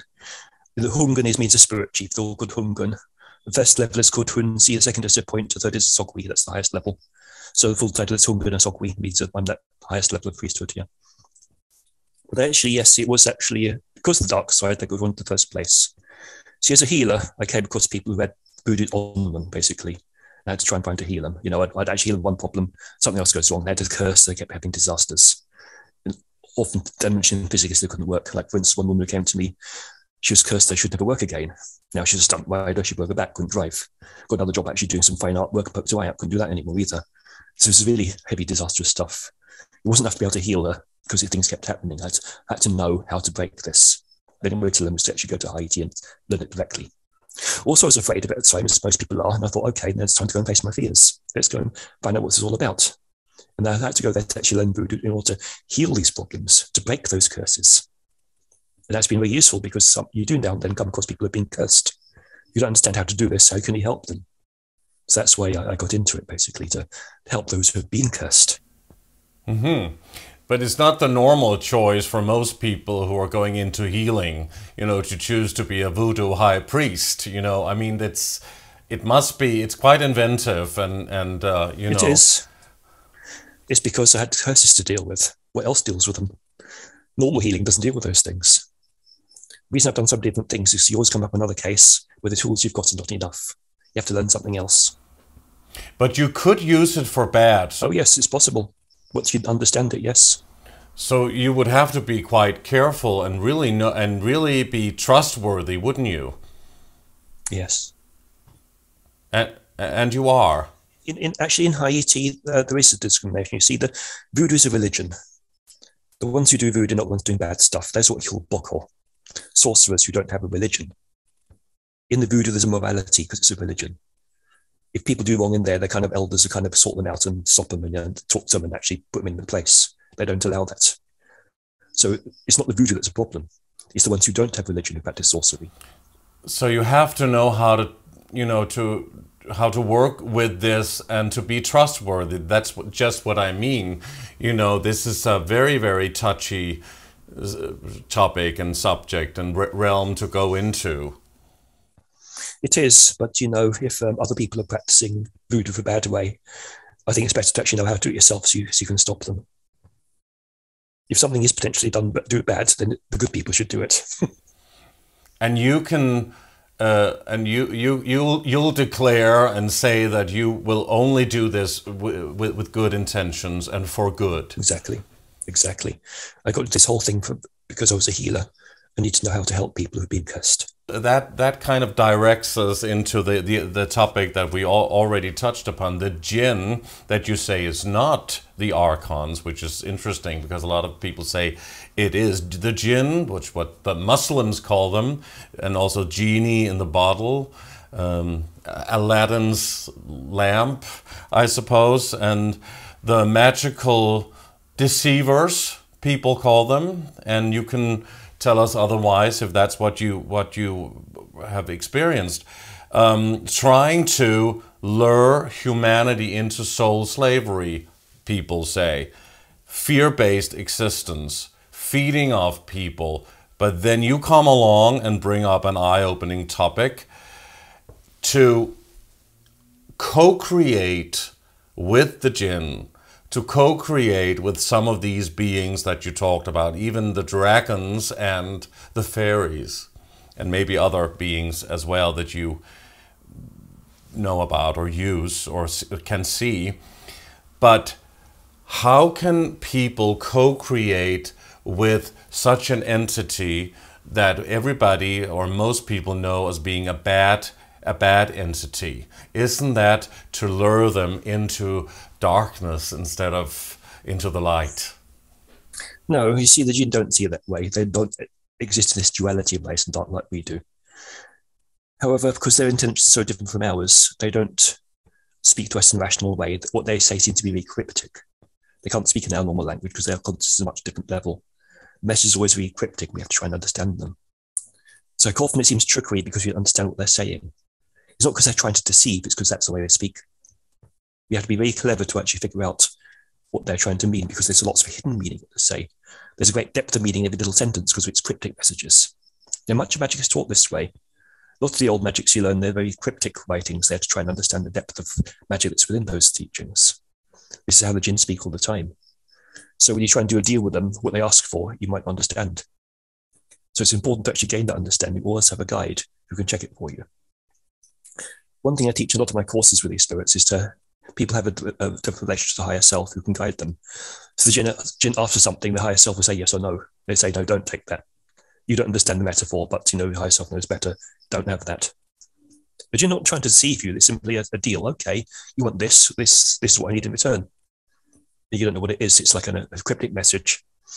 You ask for a certain thing and promise something in return, and suddenly something happens you didn't expect in life because you didn't know what they meant. Not trying to deceive you. They're on a different level from us. We need somebody to interpret in between who can say, no, that's not a good idea. Don't give them that. Ask someone else and give instead. There's always a way of actually negotiating until you get something that's actually safe to give, getting something good in return. But we have to be clever at negotiating. That's the trick. And we have to have somebody with us who can understand those metaphors. But how is that clear, free energy flowing there if you have to negotiate or make a deal with the Djinn? I mean, that sounds satanic. It's not like that. You see, as I say in business, there's no such thing as a free lunch.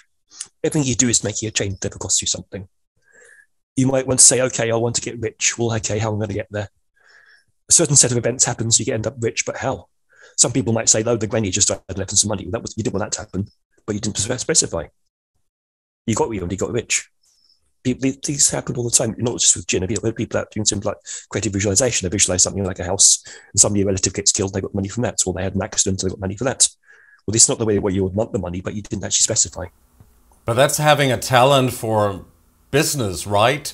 And being able to work within the monetary system, which was created for power and slavery, hierarchies. You would hope so, but well, you'd hope you'd have business sense, but obviously some people don't. Money might come to a completely different way, but actually the way it came wasn't good for them either. This is why we have to negotiate. The Djinn say, okay, you want to get rich, fine, but to get you there, you'll have to go through certain things to actually make that happen. You don't have business sense, so it's going to happen that way. Oh, the easiest way for you to have an accident, you get paid compensation, there you go, you get money. But that's also quite dark and calculated in a way, if you look at it. I mean, why not? Would you have to negotiate with so-called angels or light beings or somebody that are your spiritual guides? Yes, you do. This is why we need a higher self who's in between, who can interpret the metaphor. lot of the higher beings are so way beyond our level of intelligence that we can't understand what they're saying. Also, they are less attached to the physical realm, therefore don't mind things like injury and death because it's all illusion. That's the problem. There are beings who don't understand what it's like to be human. But we need to focus on where we are. I mean, if we love somebody and we have relatives and family and friends that we love, of course we will feel enormous pain if we lose them or if somebody becomes sick. So this is a... That's why we negotiate. We don't want that to happen. Why is it not a free deal?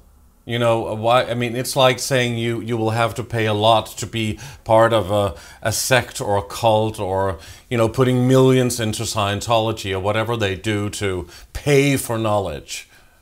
That's not really what it's about. It's about trying to get you to where you want to go. You know, what's the series of events that's going to get you what you want? Things don't just fall out of the sky. You should know that, obviously. So you're trying to do a deal with the Djinn. I want this to happen. Okay, how are we going to make this happen? The negotiation is about setting a path of what's allowable and what isn't. Otherwise, they'll just make it happen in the easiest way as possible. And that might be something you don't like. Like, you don't want your loved one to be hurt. So you have a deal with you make a deal, say, no, I don't want that to happen. It has to happen within these limitations. That's the negotiation. But why not deal with your spiritual guides, angels, or light beings, whatever people want to call them? Because they're not the ones who actually produce the goods. You've got these beings of pure magic who get things done in the physical world. The guide is there is to teach you how to actually negotiate intelligently to make sure you don't do the wrong deals. So when I talk to the Djinn, I have my higher self here. The Djinn asks for something, I check with my higher self, and they say either yes or no. If they say no, I say no, I can't keep that. What else can I give you instead? Until there's something my higher self agrees to. So there is this negotiation. When I deal with the Djinn, the higher self is guiding me. But that's your intuition, in other words, huh? A gut feeling. Well, it's more than a gut feeling.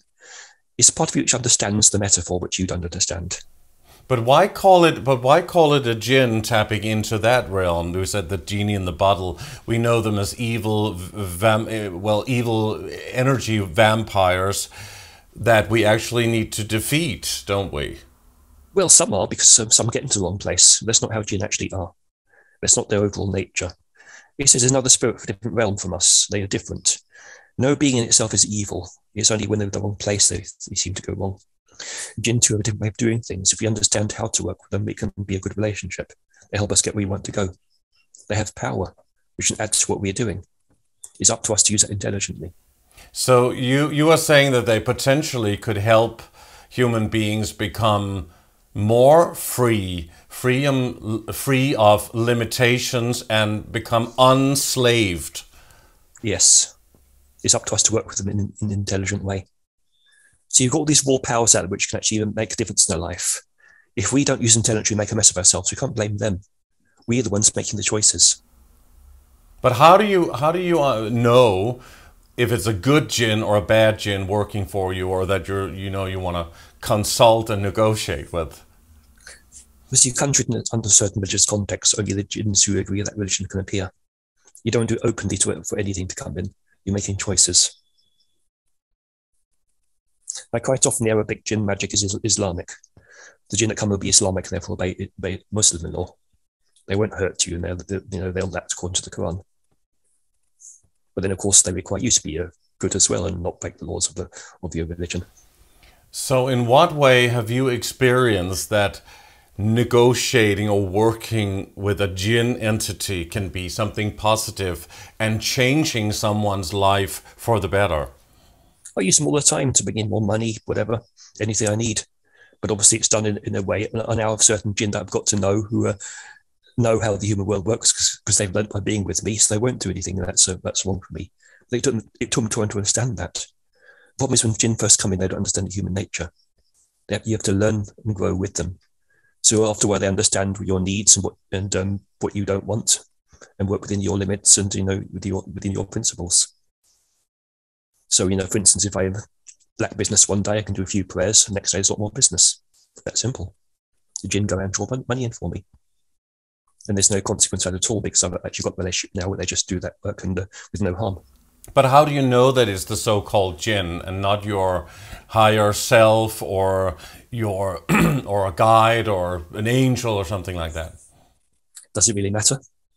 The important thing is that it works and there's no bad consequence. There's no bad consequence. But you also mentioned these beings, also the dragons and the dark elves. Why dark, by the way? Crystals, fairies, and these Djinn as higher beings. Higher than who? Humans? Are we not vibrating on a high frequency really, but have been programmed and been, let's say, dumbed down by society for centuries? It's also as part of the choice to become human, we come into this three-dimensional reality. You see, the same consciousness descending from this oneness can stop in different places. Now, the human world is actually quite, well, physical manifestation is at the lowest level. We've come into the solidity where it's limited. Anything above that, to the spiritual level, is a higher vibration than us. So what happens then? Energy comes from higher planes, the angelic comes from the elemental kingdom, then finally comes to the physical. So it means even the elementals are on a higher vibration than us because they haven't come down to this level yet. The same consciousness coming down, if it stops there, it becomes a fairy. It stops here, it becomes human. It's still the same consciousness. It just manifests a different place, therefore experiences different limitations. So I was saying it's like when you actually work with these beings, then it's like they're all part of who we were before we became limited, because we were one with everything. When we decide to become human, all that is left outside ourselves. Yet we have a relationship to it because actually it's part of us on a deeper level. We're actually reclaiming other parts of ourselves that are useful. Now, when we don't understand to use them, we can create a mess for ourselves, which we have to learn carefully. Okay, here's a certain power. I've left it out there for a reason, because in the human world, I don't understand how this works. So I'm going to learn gradually. I'll talk to these beings, find out how they work, and start to integrate and work with them and co-create with them to actually get more things done, to actually continue with my evolution and create my dreams and all those things. But how do other people know that they are also experiencing the energy of either a Djinn or a crystal or dark elf or fairies? I mean, you've seen some of those, you said, but that doesn't mean other people will see it or see them. No, I guide them to. I guide through certain inner journeys, meditation techniques, the ways to get to each realm. Each one has its own guidelines to get there. You follow the right steps and that's where you go. And again, you're careful guiding them in the right and positive direction. Am I correct? Exactly. Yes. Obviously, I'm taking to the useful spirits, obviously. I'm not taking them anywhere dangerous. So people will, well, if they come to you for your services, then they know and trust that everything is done in a positive way in order to evolve themselves as human beings. Because I've started out as a healer, that's what I've always done. People come to me because they get healed, and people learn that. So they come to me in trust because they know they're going to get results. Have you had many people coming saying that what you're not doing is good work? I mean, doing something positive. Have you had, people being skeptical about it, and then discovering that it's actually it's quite good when they have been on your courses? Oh yeah. Well, most people going to come on my courses are going to be reasonably open, otherwise you wouldn't pay the money to do it, would they? However, some who are desperate, like for instance, have serious illnesses, and they want to come for healing because they know I might be able to help them, nobody else can. But they might be skeptical at first of how it actually works. Like I remember one guy with cancer. He didn't believe his emotions had anything to do with his cancer.